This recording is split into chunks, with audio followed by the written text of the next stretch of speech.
ধরুন মেনলি আপনার কন্টেন্ট অনেক সুন্দর, আপনার ভয়েস অনেক সুন্দর, আর আপনার ভিডিও এডিটিংও নেক্সট লেভেল, বাট তারপরও আপনার ভিডিওতে ভিউজ আসে না। তো শুনেন, ভিউজ তখনই আসবে যখন আপনার ভিডিওতে টাইটেল, ডিসক্রিপশন, ট্যাগ লিখবেন। আর আমি আপনাকে এই ভিডিওতে বলবো আপনি আপনার ভিডিওতে কিভাবে পারফেক্ট টাইটেল, ডিসক্রিপশন, ট্যাগ লিখবেন। তো ভিডিও এন্ড পর্যন্ত অবশ্যই দেখবেন। চলুন ভিডিও শুরু করা যাক। So let's begin. আমি যদি আপনাকে জিজ্ঞেস করি এই তিনটার ভিতরে কোনটা বেশি ইম্পর্টেন্ট, তাহলে আপনার অ্যান্সার কি হবে?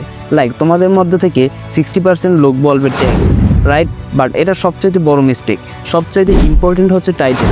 এটা তোমার ভিডিওর ওই পার্ট যা অডিয়েন্স সবার আগে নোটিস করে। চলুন দেখে নিই টাইটেল কিভাবে লিখতে হয়। তো title short and easy to read হতে হবে, বিকজ টাইটেল যত শর্ট হবে তা পড়া তত ইজি হবে। আর আমি এটা এজন্য বলতেছি কারণ এর পিছনে দুটো রিজন রয়েছে। ফার্স্ট রিজন, শর্ট টাইটেল দেখলেই বোঝা যাবে যে ভিডিও কোন টপিকের উপরে, যার কারণে অনেক তাড়াতাড়ি অডিয়েন্স অ্যাটেনশন হবে। Second, suggested section. যদি আপনার টাইটেল এরকম শর্ট হয় তাহলে অডিয়েন্স এটা তাড়াতাড়ি পড়তে পারবে, আর এতে আপনি মোর views and more watch time gain করতে পারবেন। আর শর্ট টাইটেলের চক্করে এমন কোনো কমপ্লিকেটেড ওয়ার্ড ইউজ করবেন না যা পড়তে 4-5 মিনিট সময় লেগে যায়। তো এটার উপর খেয়াল রাখবেন। যদি পারেন তো টাইটেলে ভিডিও রিলেভেন্ট কিওয়ার্ড ইউজ করবেন, যাতে তোমার ভিডিও সার্চের টপ রেজাল্টে যেতে পারে। আর এমন ওয়ার্ড ইউজ করবেন যা লোকদের ক্লিক করতে বাধ্য করে, like unbelievable, secret and minimal. এগুলো এমন কিছু ওয়ার্ড যা লোকদের ভিডিওতে ক্লিক করতে বাধ্য করে। তো তুমি যদি এমন কন্টেন্ট বানাও যেখানে অডিয়েন্স বিলিভ করে দেখতে আসে, তাহলে তুমি সেই জায়গায় কমপ্লিকেটেড ওয়ার্ড ইউজ না করে সিম্পল ওয়ার্ড ইউজ করতে পারো। এতে অডিয়েন্স তোমার ভিডিওতে খুব জলদি অ্যাট্রাক্ট হবে।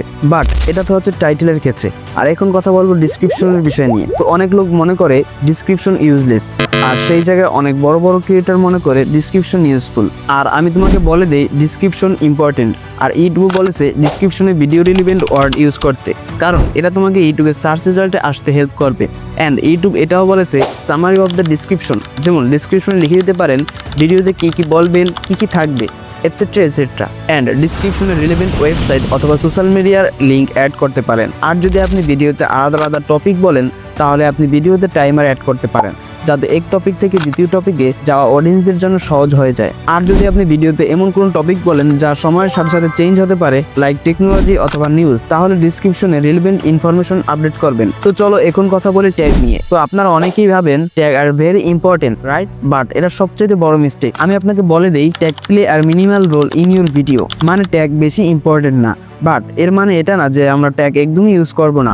বিকজ ইউটিউব যদি আমাদের কোনো ফিচার দিয়ে থাকে তাহলে অফকোর্স সেটা আমাদের ইউজ করা উচিত, বাট আমাদের কিভাবে ইউজ করা উচিত? তো শুনেন, ট্যাগ আপনার ভিডিও কন্টেন্টকে অ্যাকুরেটলি ডিসক্রাইব করে। আর যদি আপনার এরকম ট্যাগ ফাইন্ড করতে প্রবলেম হয়, তাহলে তুমি টিউববাডি অ্যান্ড ভিডিআইকিউ তোমার ফোনে ইনস্টল করতে পারো। এতে আপনার ট্যাগ ফাইন্ড করতে তেমন কোনো প্রবলেম হবে না। আর অতিরিক্ত ট্যাগ ইউজ করবেন না, তা না হলে ইউটিউব আপনাকে স্ক্যামার ভেবে কপিরাইট স্ট্রাইকও দিতে পারে। তো এই বিষয়ের উপর খেয়াল রাখবেন। হ্যাঁ, আরেকটা কথা, আপনি যদি ইউটিউবে সাকসেস হতে চান তাহলে আপনাকে কনসিস্টেন্টের সাথে ভিডিও বানিয়ে আপলোড করতে হবে।